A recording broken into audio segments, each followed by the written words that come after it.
Hi y'all, it's Sammy here to go through the TIPP skills with you. I'm going to orient you to handout 6 in your binders, Distress Tolerance Handout 6, and we will go ahead and get started.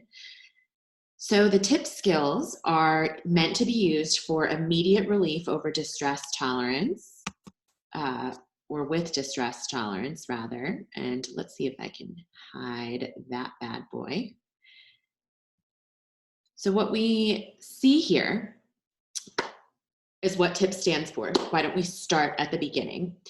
T is for temperature, a changing temperature, and usually involves changing the temperature of your face with cold water. And the important thing to note there is if you have any cardiac or heart-related concerns, like if you have low blood pressure, it's important to speak with your doctor, or if you have an allergy to the cold, make sure to speak with your doctor before using that skill. And then if for some reason when using it you feel dizzy or lightheaded, that's a good signal that that particular skill might not be one that you should be using without talking to a medical provider. So temperature. I is intense exercise. Sometimes our insides don't match our outside environment or what's going on. For instance, when we do feel high distress, we can feel huge spikes in heart rate. We can feel as if we're racing a mile a minute when we're not physically racing. So leveraging some really high intensity, quick physical activity can also help us in bringing down the arousal levels, both physically and mentally. The first P, it's TIPP. The first P stands for paced breathing, and I'm quite confident that all of you have used this skill in some way. Again, it acts on your nervous system in order to start to activate a part of your nervous system called the parasympathetic nervous system, which I call the paramedics starting to come in. And so that type of paced, deep belly breathing that we'll go through a bit more, and other ways that we can use that, including my favorite 5-5-5, where you can also pair it with your hand, or box breathing, as many of you use, can be a very effective way of pacing one's breathing. And then the last, paired muscle relaxation, involves tensing and releasing muscles, whether it's your hands or your calves or what have you, and that can engage pieces of mindfulness and noticing as we're tensing and releasing, and can also gain better oxygenation to those. It funnels oxygen to those muscle groups, which helps the overall body relax as we do it. I'll make a quick note that some of the paced breathing and paired muscle relaxation can be used in different environments where people won't know what it is that you're doing. Like at the dinner table, if you're clenching your fists and starting to use some of the paired muscle stuff under the table, nobody necessarily needs to know that that's what's happening. And then again, depending on how you pace breathing. But let's go through why we would use TIPP skills. So we're saying that there's this constellation of things that come together, right? This temperature change, some intense exercise. We know that there's this breathing piece, and then some, I guess you could use your bicep and try and pair your muscle relaxation wherever a muscle group exists that you can access. But why do we use these? So TIPP skills change our body chemistry pretty quickly. They use what's already there in our body, and they reduce high emotional intensity and feelings of being overwhelmed. They work really fast. You can access them immediately, and they also work quite quickly once using them, within seconds for some to minutes for others. And they also bring down, again, by working fast, that emotional arousal rapidly, which is what I think we all want when we're feeling that way. What's the quickest thing that I can do that works the fastest? They also are just as effective in working on our brain as some of the behaviors that are either target behaviors on your diary card or dysfunctional behaviors, as they're called, or urges that we have to engage in other things like smoking or drinking or eating or self-harm of any kind. So without the short-term consequences of that, or even longer-term health-related consequences, these skills work on the same areas in the brain, and they work just as effectively, except one might argue more effectively by not engendering or causing those negative results. The other piece is that because they're so fast acting, they work more quickly than even a fast acting medication, and they're free. Each of the skills that we're going to review right now, you don't actually need a Peloton or some bike. You can have a jump rope on hand, or you could have nothing on hand. You could use the stairs in your home or a single stair. So we'll talk a little bit more about that. And I think it's also important to note that TIPP skills are meant to like shortcut the thinking piece. And for each of us, some of these can do that more than others. Like maybe changing our temperature by splashing cold water on our face is easier to do. In our discussion questions, I'm going to invite you to think about that a bit more. But they are easy, all of them on the whole are easier to use. They're meant to be super easy to use and super easy to access so that you don't have to use any of the thinking, and it's bringing down your body it's changing your body chemistry, bringing down your physiological arousal levels. So let's also take a step back then and think, when might it be useful to use these skills? I'm going to pause this and scene change with y'all as we go through the first one. So pause recording. Hey y'all, so scene change to my kitchen. Welcome. No cooking going on right now. So when we talk about using cold water, why is it that we talk about it, and when might we use it? For any of these skills, we go to these skills because maybe we're in emotion mind and arousal is super high. It could very well be that we can't access other skills in the moment. When you're in your kitchen, you should have access to cold water with a sink, and you should have access to some ice, hopefully. So this is one to think about in terms of where you are at the time and when you would use this as compared to other skills. And there are other reasons why we might use this too. Like maybe we need to take a step back and we're feeling an urge to engage in something right now and we want to snap out of it. The tip piece is like tipping the scale towards, I think of, towards out of distress, from distress, out of distress. And any of these skills can be used when we feel like other skills are failing us. Maybe there's higher order things that we could be doing, like some of the checking the facts or other pieces, but arousal's super high and we need to find a way to engage and snap into the present moment. So the one that I go to is ice, and I simply grab 2 ice cubes in my hand and start squeezing. And you might see, I wonder if you can see, there are these water droplets that are coming out. And sometimes, depending on how much I'm squeezing, the ice breaks. But as we start this skill, I feel the cold in my hands and it starts a reaction. If you can grab some ice for this and just give it a shot, I urge you to. I would say to engage in it for about 30 seconds or so. And what this does is a change in sensation, right? It also activates our parasympathetic, I call it the paramedics, nervous system.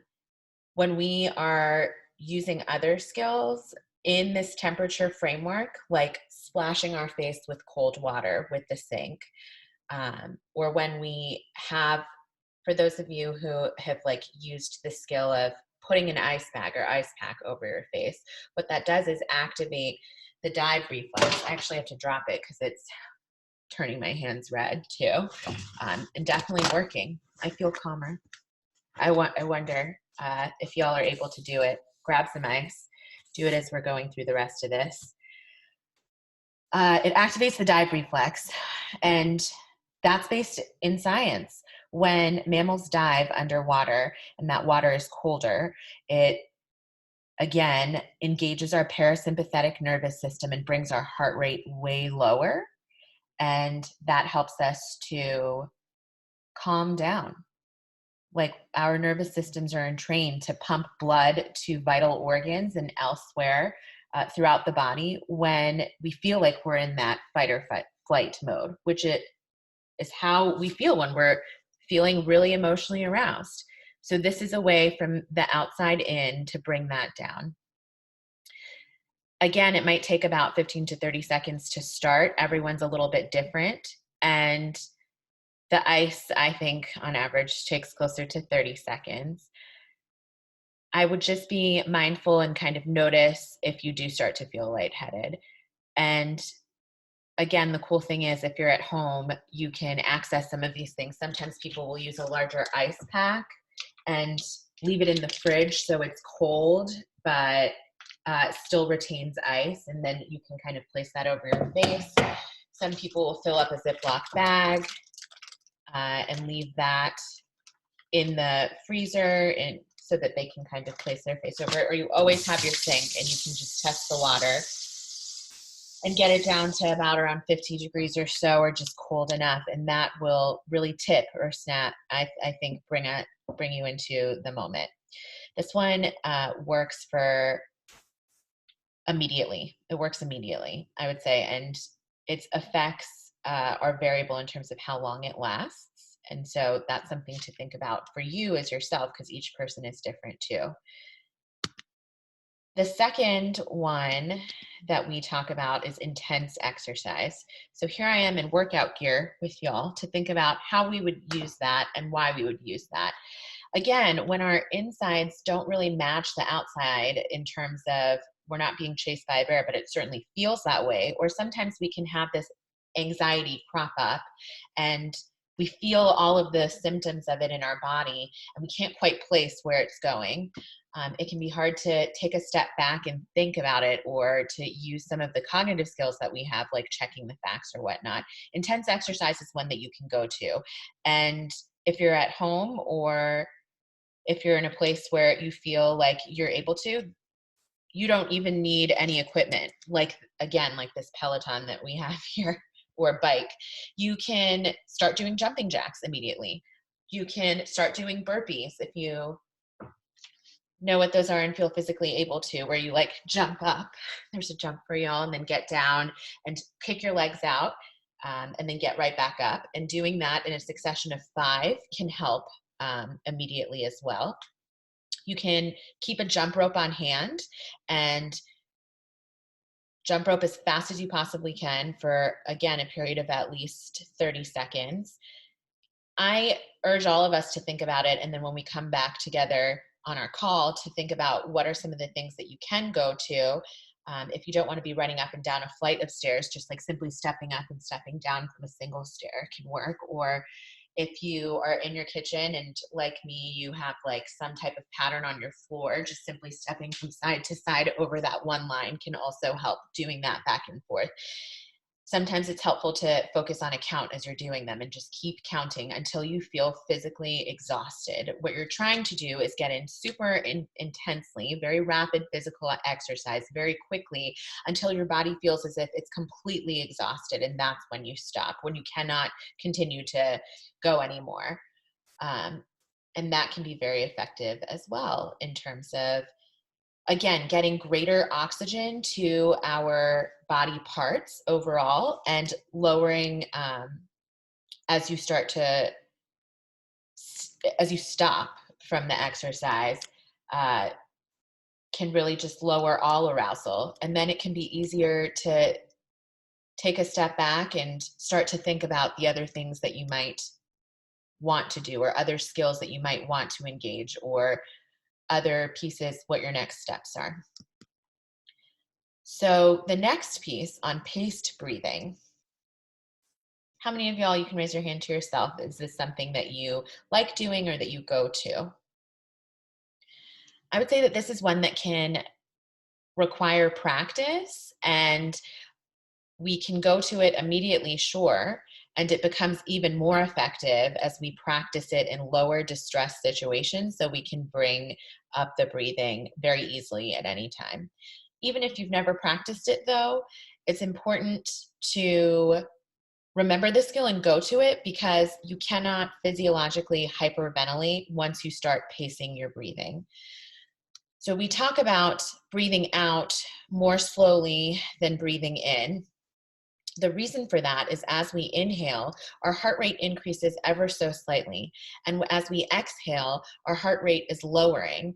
And so when you see people who are having panic attacks breathing into a brown paper bag, the carbon dioxide that they're inhaling in that closed bag is what's getting them to slow their breathing. We know that we can do that with our belly breathing. And the key here is to breathe in for at least a count of 4 and breathe out for anything more than 4, count of 5.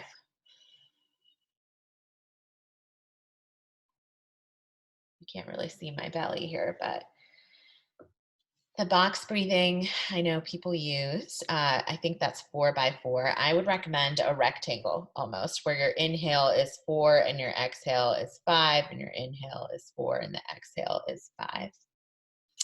So paced breathing. And in your handouts, it has information on each of these steps, but we'll go through paired muscle relaxation. And I guess since I'm standing, I'll continue to stand here and show you these pieces.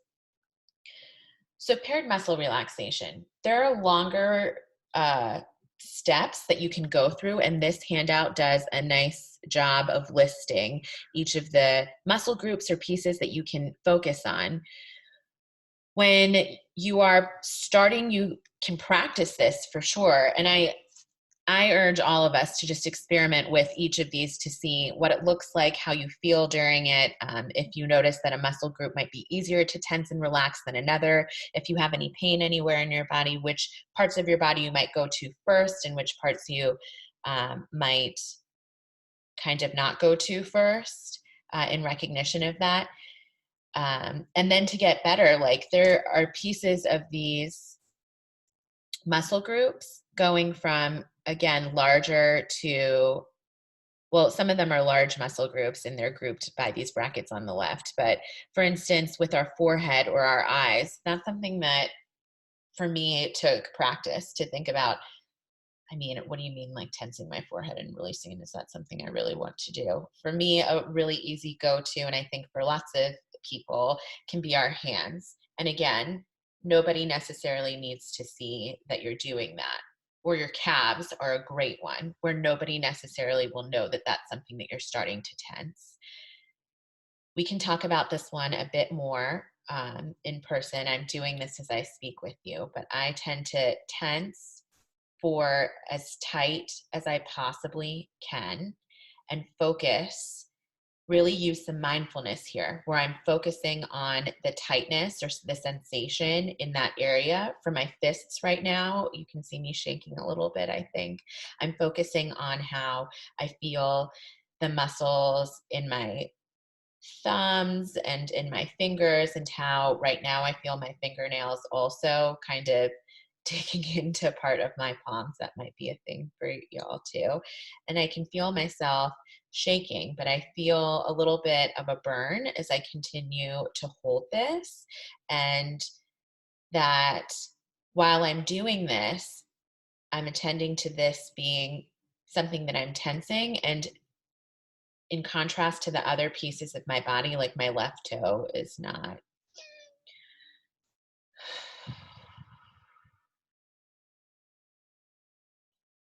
As you release, if you can say the word relax.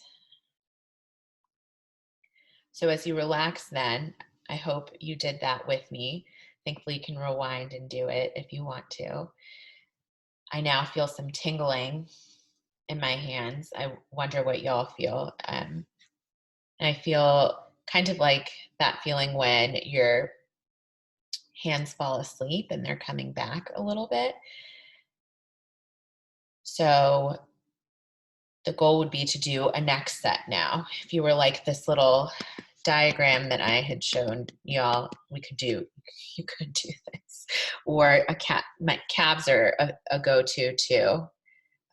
So if you can pause and try one of these areas, like your gluteal muscles, also no one will see what you're squeezing when you're sitting down in a seat, but you will feel it.